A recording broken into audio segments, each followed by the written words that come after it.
Ooh. There is nothing better than a holiday roast. Full stop, nothing better. And look at how gorgeous and caramelized that is. Crispy skin all over. Brown is the color of flavor. And we are starting our pre-Thanksgiving show right now, live on Instagram, AZ Cooks. I am Andrew Zimmern. Welcome, welcome, welcome. We have a big night planned for you this evening. I am thrilled that you are here. Thank you for all of your support. Our numbers are growing. Please tell all your friends to join us. Thursdays at 5 o'clock. This is a special edition because this Thursday at 5 o'clock, I will be in my pajamas, eating my third turkey meal of the day and watching football alone in a cavernous giant house. Normally, my doors are open.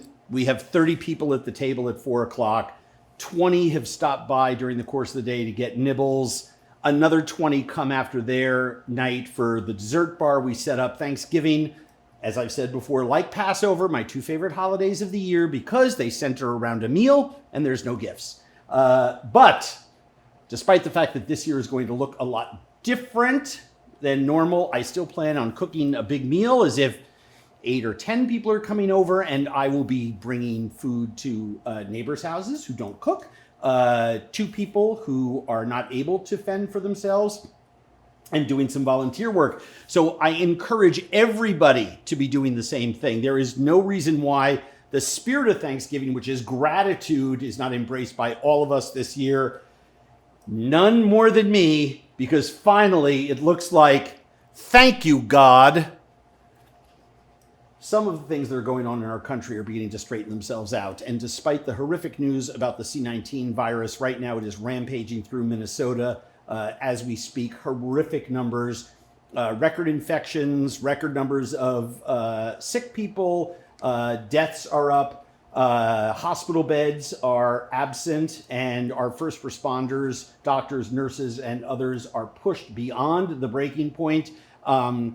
Yet again, another vaccine piece of good news. So let us all do our best to mitigate and contain this disease. Do not gather. Please wear masks. Please avoid contact with people outside of your pod, your immediate pod, and let's get this thing kicked in the butt.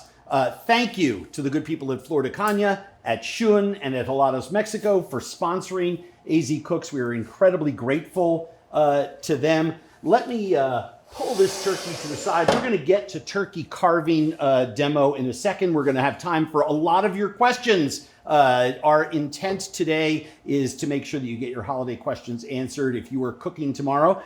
One of the big differences this year is that for so many, they don't do the cooking. They go to someone else's place, or someone in their own home who may not be there is not able to do the cooking this year. So things are different. I hope to answer a lot of your questions. And let me just say, and then it's the last bit of seriousness and we'll get to the fun. This year, there are a lot of people with sick family members, and there are a lot of families celebrating their first Thanksgiving after the loss of a loved one due to COVID-19. My heart is breaking for you. Members of my own family have gotten COVID-19. It is no joke. Last week, a very good friend of mine lost his father, and I had been communicating with him over text about duck hunting in the weeks leading up to his dad getting sick, and then while he was in the hospital. It is a lonely, horrific illness, and we need to do our best to eradicate it. We owe it to each other. Okay, first thing that I want to do is I want to show you a nifty trick that is all about an easy way to cook a stuffed turkey for 2, 3, 4, 6, 8 people. It's one that I do quite often with smaller birds because it's a lot of fun. But this, I'm just going to grab this by the drumstick bones, or rather, I guess, the drummies. This is a double boneless breast. I am going to take a sharp knife, this beautiful little slicer. Butcher can do this for you. You can do it yourself very easily. There's an online, do we have this video on our website? I believe we do. Vicky is scratching her head right now. But it's a very, very simple process. Lots of tutorial videos online. Typically, what I do is I will just remove the tenders and I will save those for another meal. I'll grind them for turkey burgers. I'll put them on the grill. I'll cook them up as Scooby snacks for myself. You do want all of this skin because that helps to envelop the stuffed turkey that we're going to make for ourselves. If you would like to French the bones for a more elegant presentation, of course you can, but this is sort of, you know, humble, cooking in the family kind of stuff. And all I want to do is cut away pieces of the meat here. I'm going to stick one there in the middle. I'm going to cut, again, I'm just parallel to my cutting board, and I'm just taking the large bulbous piece of breast meat and sticking the other one right there. At this point, relatively speaking, let's cut that away, this little piece, and put that in our trim bucket. At this point, right now, I have a relatively flat and even playing field. All that I want to do is season, pepper,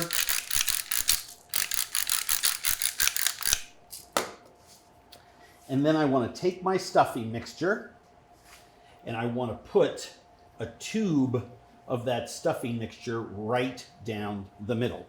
Like dumplings, like egg rolls, like ravioli, like so many other things that we have made together over the years. The only mistake that you can make, that rhymes, the only mistake you can make is overcooking. This is a chestnut stuffing. If you know me, it's my favorite. I mince the turkey livers. I will mix turkey livers. Over the course of the year, I usually accumulate a lot of foie gras trim.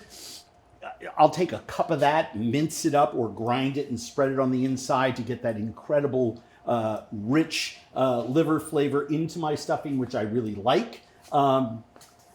Wipe your hands with a paper towel so you don't put stuffing on the outside of your bird.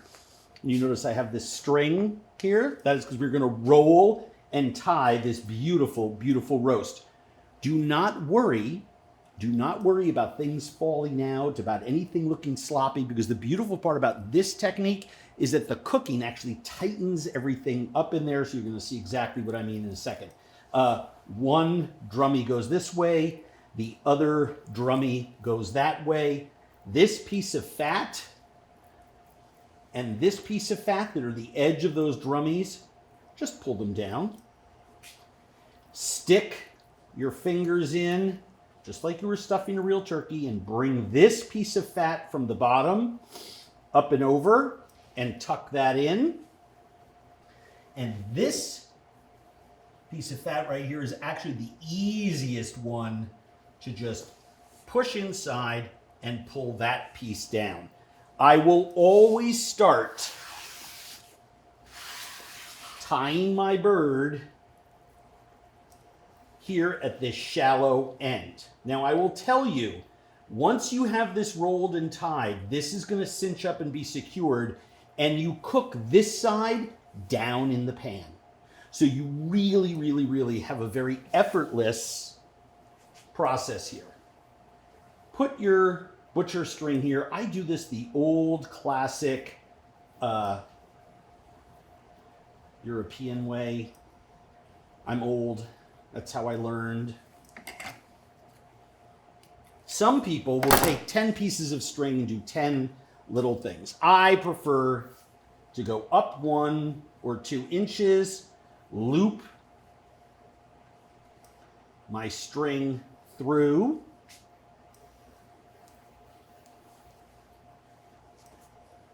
hold on to this gathered end, and cinch this. Now, the reason that I like to do this way is that it allows me a lot of control. One of the things I can do is I can put the string back over my shoulder. If it loosens, I can tighten it. I can stuff that skin down in there so I don't have any more exposure of the flesh. And I can just keep going down the entire length of the bird. This is how any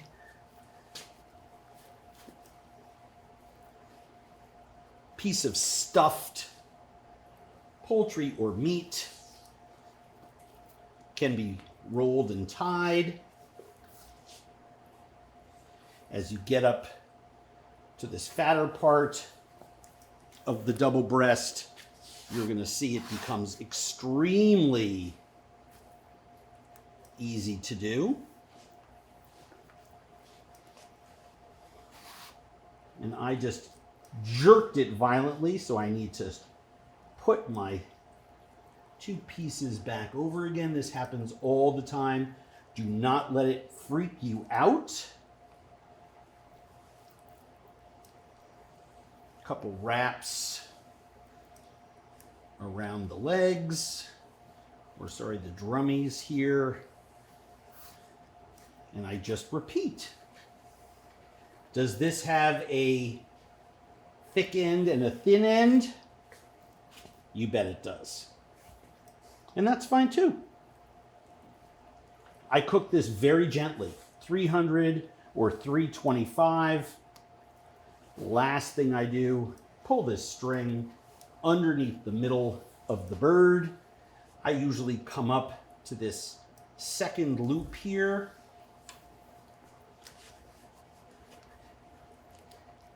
Try to make it uniform. And you don't even need to tie it. You can just wrap this a bunch of times, like hitching a horse around one of those drummies. It's not going to move anywhere. And then you can put this beautiful roast into, well, it would be more beautiful if I scooched this rope there. That's beautiful. You can season the outside, brush it with butter, hit it with paprika and stuff like that. I use our French Kiss seasoning all over it. It's got shallots and tarragon and herbs. You know how much that I love that. And then you roast that in a 303 or 325 degree oven until it's nice and crispy, and the internal temperature is 160 degrees. At that point, it's food safe. Trust me, internally, if it's 160, the white meat is cooked but still juicy. Let it rest for 15, 20 minutes, and you're all good. Vicky, what's the first question while I wash my hands? Someone is allergic to butter. What else can they use? Oh gosh, spackle it with mayonnaise. Super crispy, crackly skin. Or rub it with a neutral oil, like canola oil or grapeseed oil. Is it 350 also to cook the whole turkey? I actually do mine lower, but we'll get to that in a second. So, the finished product here. Oh.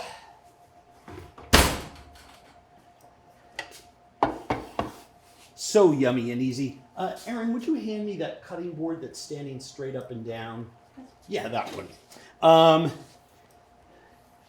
This has just been staying warm in the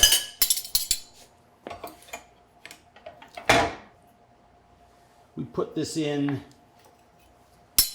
I don't know, 2 hours ago in low temperature and killed the heat after about 90 minutes. It doesn't take long for this to cook, but all the temperatures of this on cooking these birds are going to be different. It depends on how you stuff it. So I really like to go by temperature here. We put a big herb crust on the outside of this. So I'm just going to put this to the side. And you will see, I think you can already, how absolutely perfect this is going to be for a small family gathering. And you get stuffing with every single bite. So I know Tommy loves mashed potatoes. Could you hang it dry for a little bit? You could, we let the we butcher the meat the day beforehand so the breast has a chance to dry out all by itself. A nice serrated knife. Look at how beautiful that is and how perfectly juicy. This is an all-natural turkey, hence the blush of pink that's there. We happen to live in Minnesota, which is the turkey capital of the world. More turkey produced here in Minnesota than in any other state in America. And then, of course, we have a little bit of gravy that we made for that. And it is really that simple. Now, I should tell you, turkey carving, when it's boneless, is super, super easy. There is no more delicious way. There are plenty of equally delicious ways to do turkey white meat, grilled or braised. I happen to adore braised turkey. I think it's absolutely underrated as a meat. I eat turkey 12 months of the year. We're lucky. We have a lot of farmers here in Minnesota that raise them. So sometimes I'll get really, really young turkeys, like 3-4 inches, like 2 days old. No, I'm just kidding. That was another show. I love young turkeys. They're fantastic. But even the older turkeys, to braise the legs or to brine them for 2 days, brine them in Dr. Pepper, and then grill smoke them. I mean, oh my God, that is just spectacular, spectacular eating. So you can do turkey this way. Recipe is on the website at andrewzimmern.com. We have a video there. We are doing, oh, by the way, tune in tomorrow morning to the Today Show in the 9 o'clock hour. I think I'm doing tips. If you hit Bobby Flay, you missed me by like 3 minutes. I forget who's right before me. I think Bobby is right after me, but a whole bunch of us are doing the Today Show tomorrow morning and doing Thanksgiving tips, so be sure to tune into that. But on our website, there are tons of recipes. It is not too late. It's Tuesday. It is not too late to do anything for Thanksgiving. And I wanted to show you how to carve a whole bird, because that seems to be something that everyone still gets a little confused about. Okay. Scissors. A sharp knife. Now, I happen to love, this is a shun knife. I think when shuns became popular, really popular amongst the chef community, I think every single chef in America bought this knife. I have several old ones that have been sharpened so much that they're actually like 3 inches smaller, and they're like little curved scimitar paring knives. I mean, they're just, because I sharpen my own knives on a stone. It is such an all-purpose knife. If you don't have this knife in your collection, or if you're looking for an inexpensive knife for a holiday gift, and I know this sounds like I'm plugging for a sponsor. I am, but I'm not. I've been cooking with shun knives for as long as I can remember, and this shape in particular is fantastic. But you can also butcher a turkey with a conventional chef's knife as well, or you can do the entire thing with a scissor if you so desire. I like to use a scissor for my drumsticks because I can come down right between all of the connective tissue and lay my 2 drumsticks. I mean, it's really easy to take a drumstick off of the bird because there's one joint and you can literally see where to cut it, but I always put my drumsticks at the end. I take these little tips off. They're roasty, toasty, they're delicious. You can see I already have turkey stock simmering on the stove. I'm just gonna put those roasty, toasty wing tips right in there. When it's this time of the year, I'm a stock making machine, right? The next thing that we want to do is we want to come down and take off this center piece of the wing. What is that called? The flap in butcher parlance. It's one of my favorites. I like to boil those actually in leftover gravy and just snack on them late at night. That's one of my favorite treats. The easiest way that I know of to slice breast meat is to just let a sharp knife fall on either side of that keel bone, come all the way through. Try to do it sideways for you. And then I'm just letting my knife fall against, I can feel right in there is that wishbone. So I just come down against that bone. And then what I want to do is just reach in with my thumb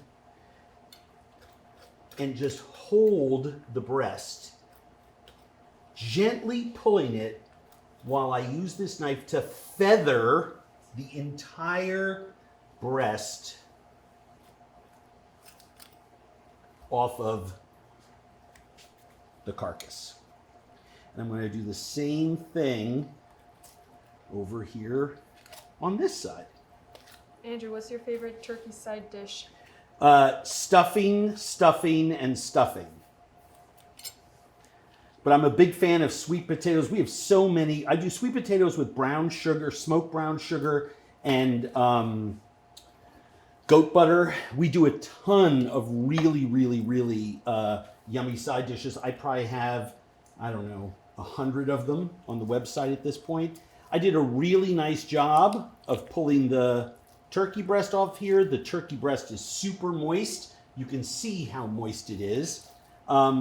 I don't get into analysis paralysis about the breast because, and here's that wishbone, which I wash and dry and snap the next year, and all that white meat that's around it, I just use my fingers and just pull that off, and I make a pile of it down at the end. Some people love that part of the turkey. I know I do. I'm going to take this extra skin and the wishbone and just set it aside. We now are left with these two beautiful thighs.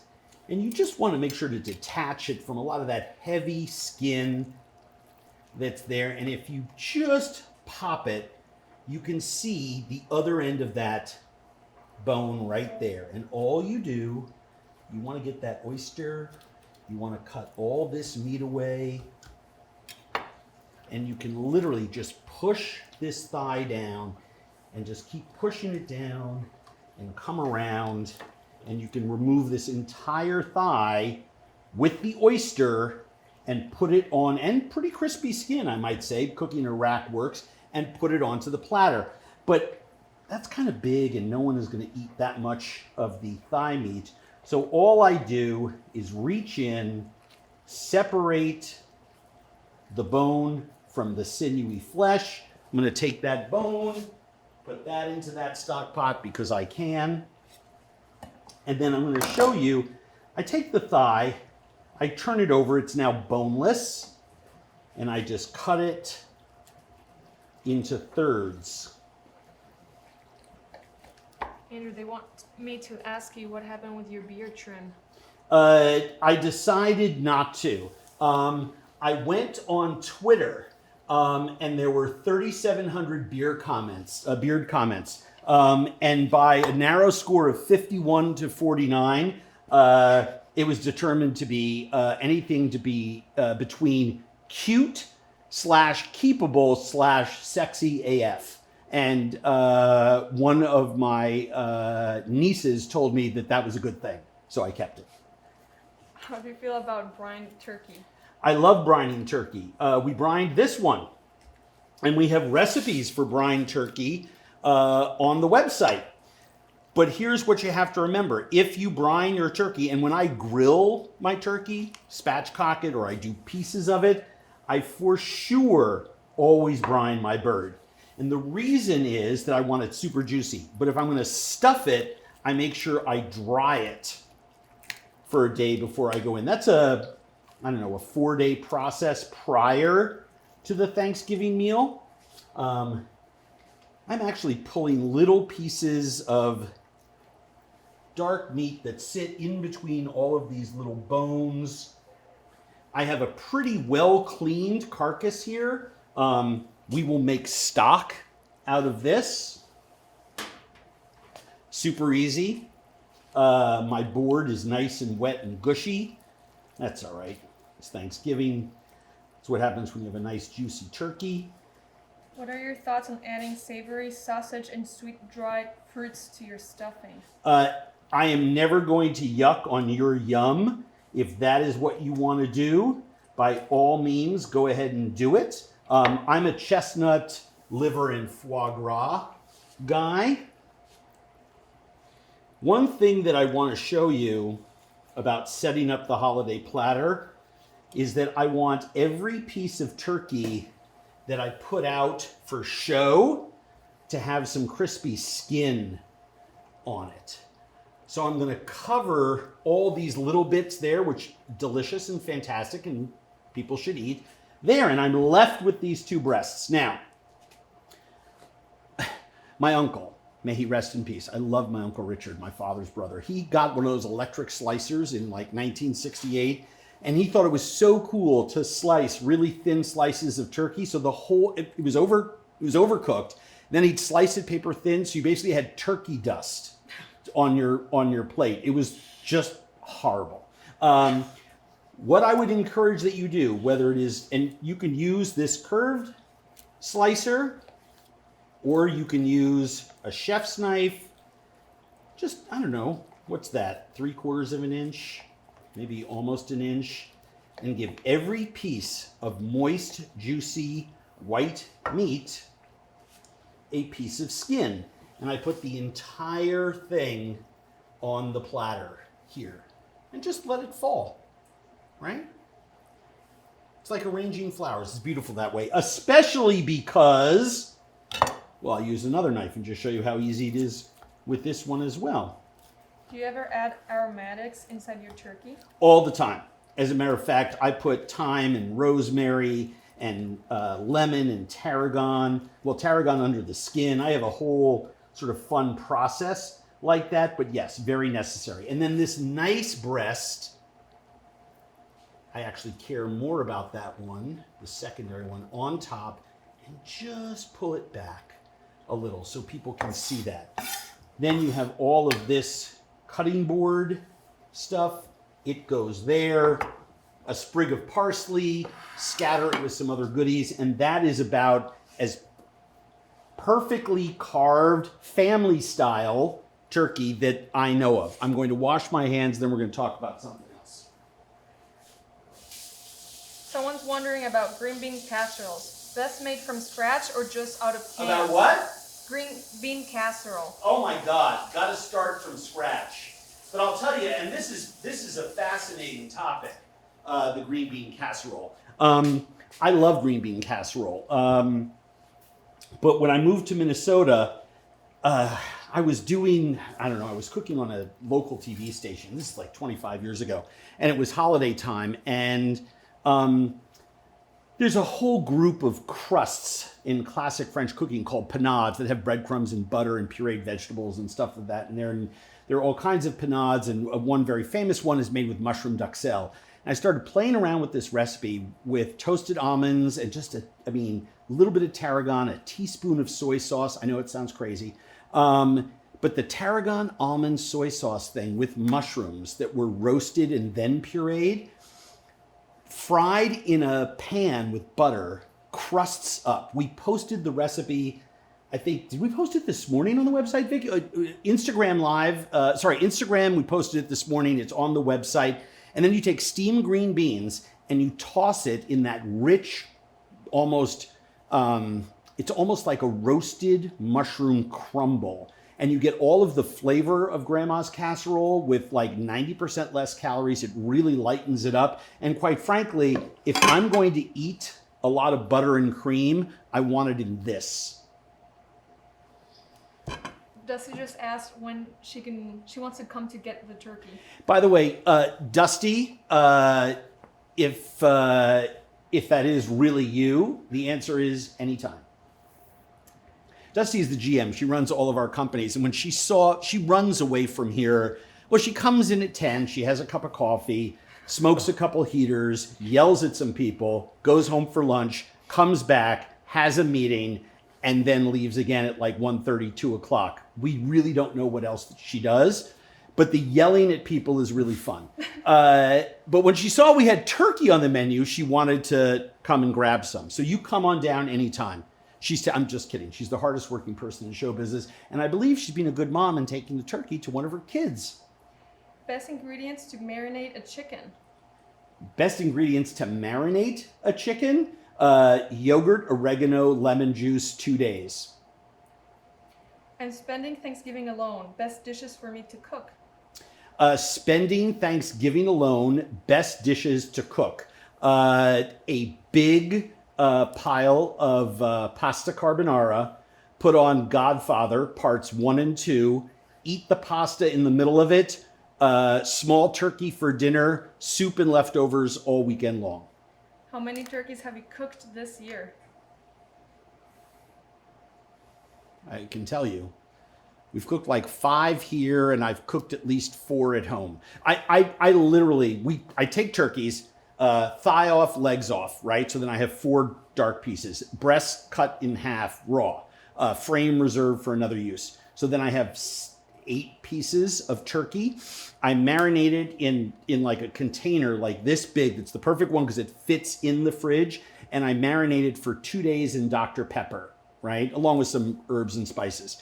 Then I take that out, put it on the, Kamado Joe, and let it like roast smoke for 4 or 5 hours. Glazes up.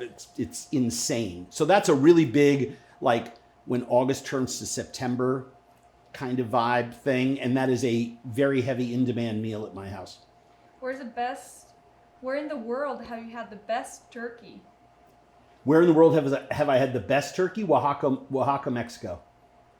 They do it with the mole there. It's extremely traditional. Turkeys in that part of Mexico are like turkeys here in Minnesota. Everyone raises them. They have a beautiful, small, white, plump, broad-breasted turkey, ideal. And it's roasted or braised, and then it's served with a mole sauce. It's incomparable. Post-Turkey Day, leftover ideas. Turkey tetrazzini, turkey a la king, turkey sandwich with stuffing and cranberries. The usual, the same as everybody else. I do also, I'll take the white meat and I will make a curried turkey salad with like plumped currants and diced celery and onion and all the rest of that. I love curried poultry salads.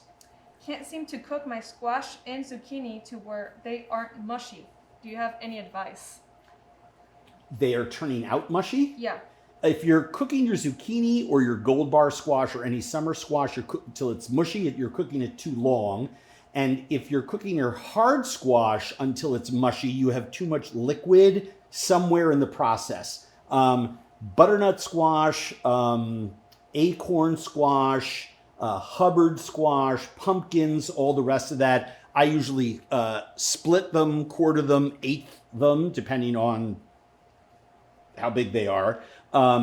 Season them with salt and roast them in a 400-degree oven for 35, 40 minutes. Pull them out.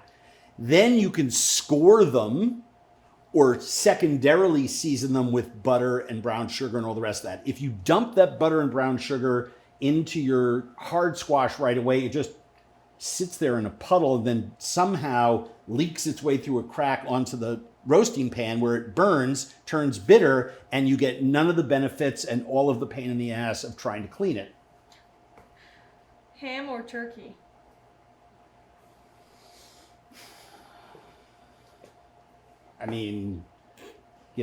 Is that like, I don't even know where to begin. That's like, kissing or holding hands. How about both? How do you get crispy skin on a smoked turkey? Very difficult, but you do it at the very end, either with a torch, a broiler, or high heat crisp it. on the grill, or in other words, you crank the heat back up again and flip them over. The way that I do grilled chicken a lot, because if you go over high heat, you just get fatty, sooty flare-ups, right? So I go very low heat when I'm grilling chicken for 40, 45 minutes. It renders its fat, it cooks through. Usually I do that slightly indirect medium heat. Then I add more coals onto the side. It gets hot. Either I spread them through or I flip the chicken skin side down over those coals and boom. Best method for reheating Boom. turkey. Huh? Flip it over, boom. Do you want to do it one more time? No. I just felt that everyone needed to see it another time. Best method for reheating turkey. Very slowly in liquid. Where are the knives from? These are all Shun knives and a Shun pair of cooking shears. What is your favorite type of cooking fat? My favorite type of cooking fat? Me. Look, I like butter is the new olive oil, right? I mean, that's number one. Don't use margarine. It depends on what you're cooking. I mean, it really, truly depends on what you're cooking. If I started talking about the number of salad dressings that I make using peanut oil, some people would be like, what, peanut oil? But there are a couple vinaigrettes that I make that are ideally suited for it. Then I have ones that are ideally suited for hazelnut oil or olive oil, or, right, if I'm doing deep fat frying, if I'm cooking something confit, which JP does a lot around here, so I don't have to confit Jack. We do that all in rendered duck fat. So, I mean, I use lard, real lard, rendered lard in my pie crust because there's nothing like it, and a little bit of butter on the sheet on top if I'm doing a lattice or covered pie, so I get that flaky, buttery flavor. Best seasoning for smoking a turkey. Oh, geez, best seasoning for smoking a turkey. We have a couple great rubs on our website that are great for it. I just advise people not to. Commercial smoking rubs have too much salt and too much sugar. That's the big problem. What's your percentage salt or sugar, JP, in your cure that we put on all of our smoke stuff? 0.012.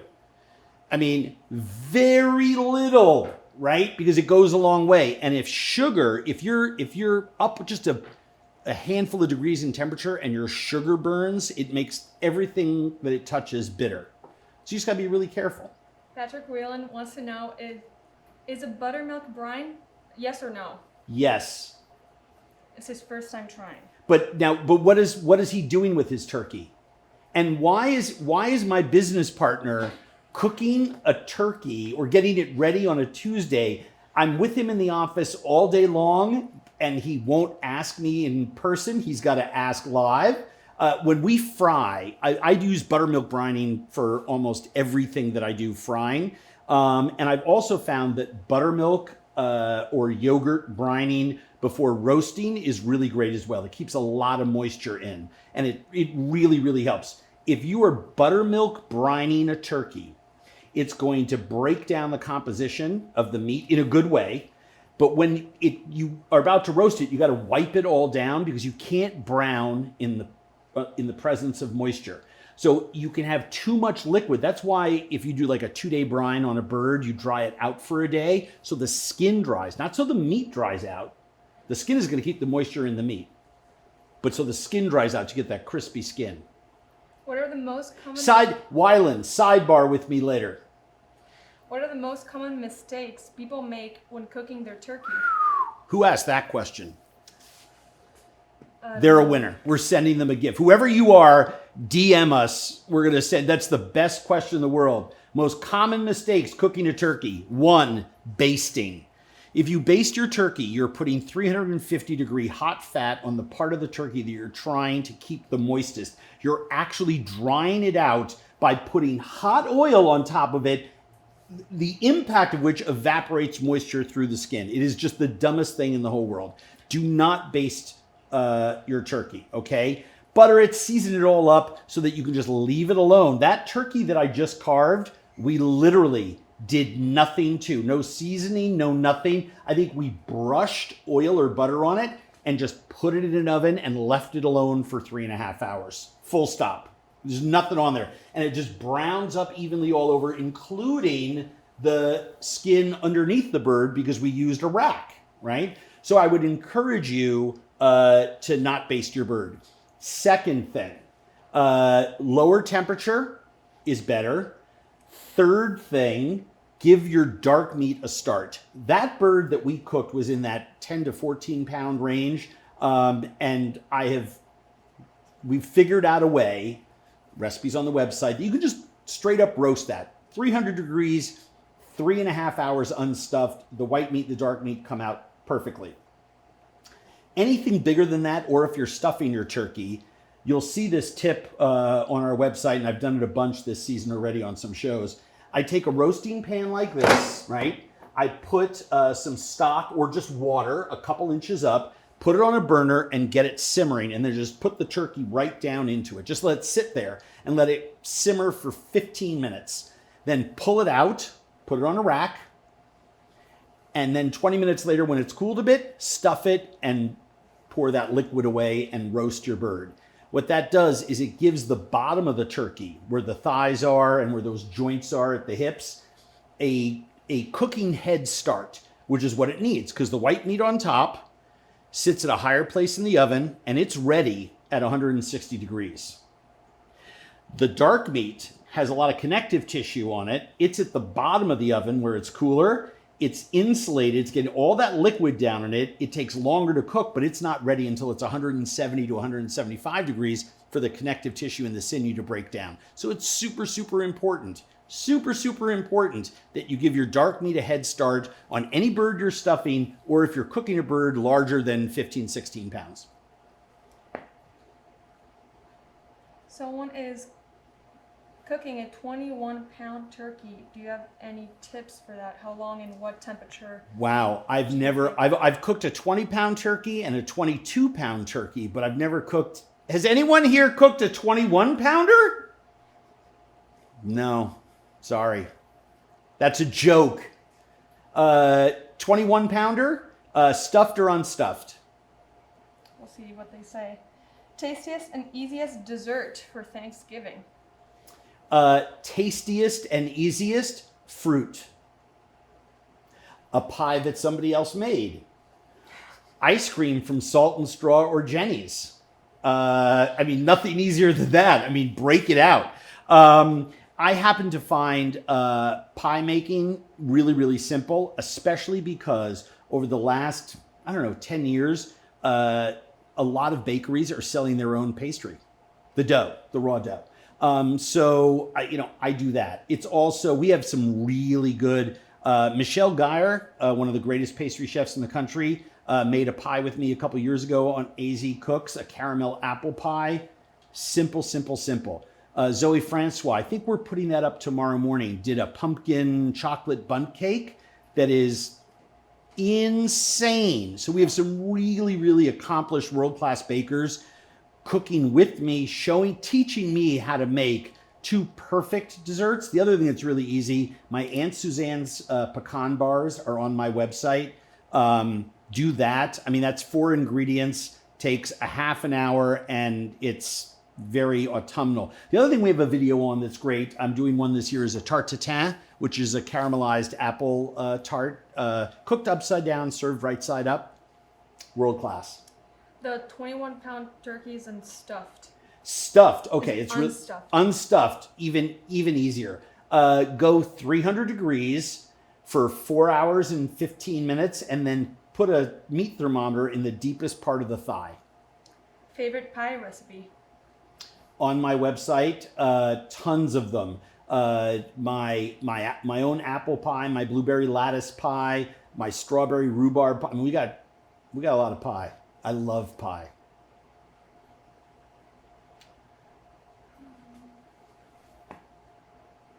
Thoughts on pears? Vicky is looking for one that doesn't have too many swear words and has English in it that she can understand. I did a pear maple pie last year. Thoughts on pears and Thanksgiving dessert? Oh my gosh, JP and I have served poached pears and reduced the red wine and sugar and orange poaching liquid to a glaze around it. It's fantastic. Take whipped cream and mix it 1-to-1 with a little bit of soft goat cheese. Serve that with the pears and the stuff. You can do it the day ahead of time. It's so easy and so, so, so delicious. So one is just baking a turkey breast. What would the temperature be for that? Oh my gosh. Well, we just did a double breast and it takes about 90 minutes at 350. If you're doing a single breast, you can actually take the knife, open it up like an envelope, put the stuffing in, and just seal it up with a skewer or a couple toothpicks and roast it.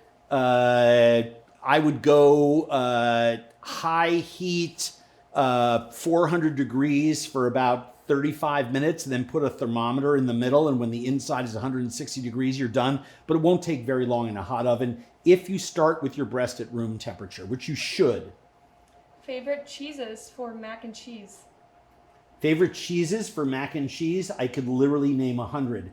The issue is the combination, right? So if you're doing like, you have some really good blue cheese in there, that marries well with cheddar, but really doesn't go very well with Parmesan. It just, it's too much salty and acidity in the cheeses. That being said, during the holidays, the old holidays, remember the way they were before the war? You'll have little bits and pieces of different cheeses, and then I just huck them all in and make a wonderful 4-cheese sauce. Vicky, didn't we put a recipe up for the?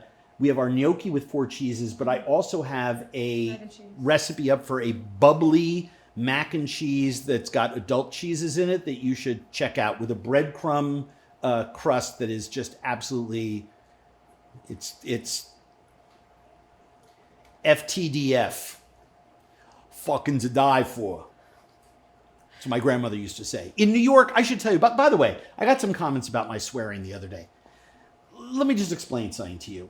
I'm from New York, okay? My grandmother was the president of the Mount Naboa Synagogue Sisterhood for like 40 years. And you want to know how Grandma Zimmern tucked me and my cousins, Peter and David, into bed at night when we did sleepovers? Sweet fucking dreams. Okay? It's a New York thing. Sorry. What time do you start cooking on Thanksgiving? 6:30 in the morning. And I love it. Coffee, fireplace, the you get, the reporters going up and down Central Park West. Are they having the parade this year? They are. The whole parade thing brings me back. I would sit on my dad's shoulders and watch the parade in the 60s. So I like doing that whole thing, and I start baking, and I just do all my, it's like yoga. It's one of my favorite. I almost don't sleep because I'm up late the night before, and I don't want to. I just want to be cooking because everyone's coming over. And this year it's going to be me and a cold Oscar Mayer turkey sandwich with stale white bread in front of the black and white TV, trying to adjust the antenna, praying that I get the game. It's very sad. Do you have any tips for defrosting turkey? If you haven't started now, here's the deal. I defrost anything that big for 72 hours in my refrigerator at a minimum. However, if you haven't started it already and you have a frozen bird, tonight is Tuesday, it's got to go in the oven in a little under 2 days. Put it in the sink now. 6 hours under running cold water in its plastic. 6 hours under running cold water, okay? Then take it out, dry the outside of that plastic covering it's in, and put it in your fridge. And you probably are good for pulling it out of the fridge at noon on Thursday, comes to room temperature by 2 o'clock, you stuff it, do whatever, and you're eating dinner at 6.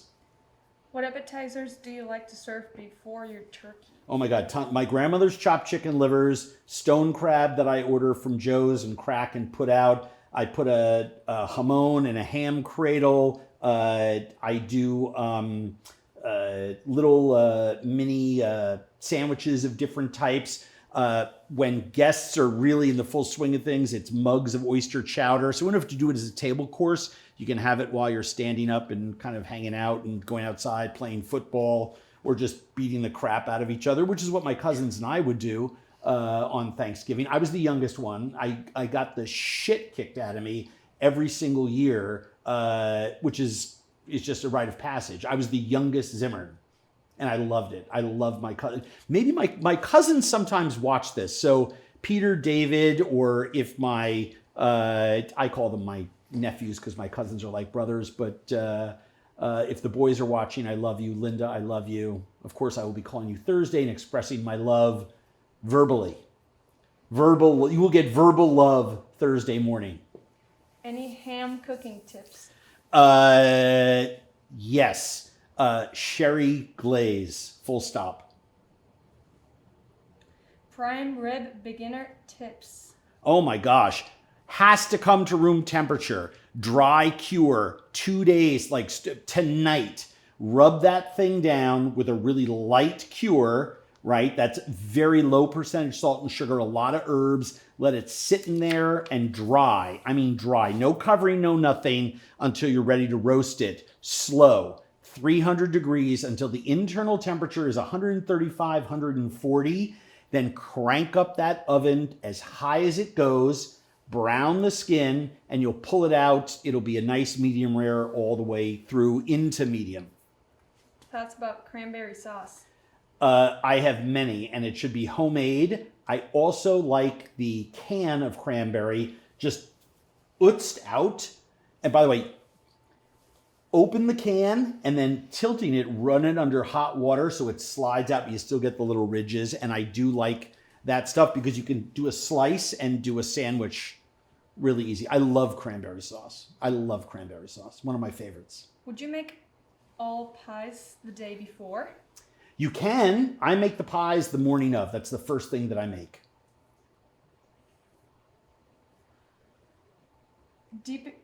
Last question. Oh God. Oh gosh. Oh my gosh. Hey, watch the Today Show. Message me at the Today Show. Send us, slide into, no, we don't want to say slide into our DMs. Don't slide into my DMs. But we have huge opportunity for people to ask questions during the day and stuff.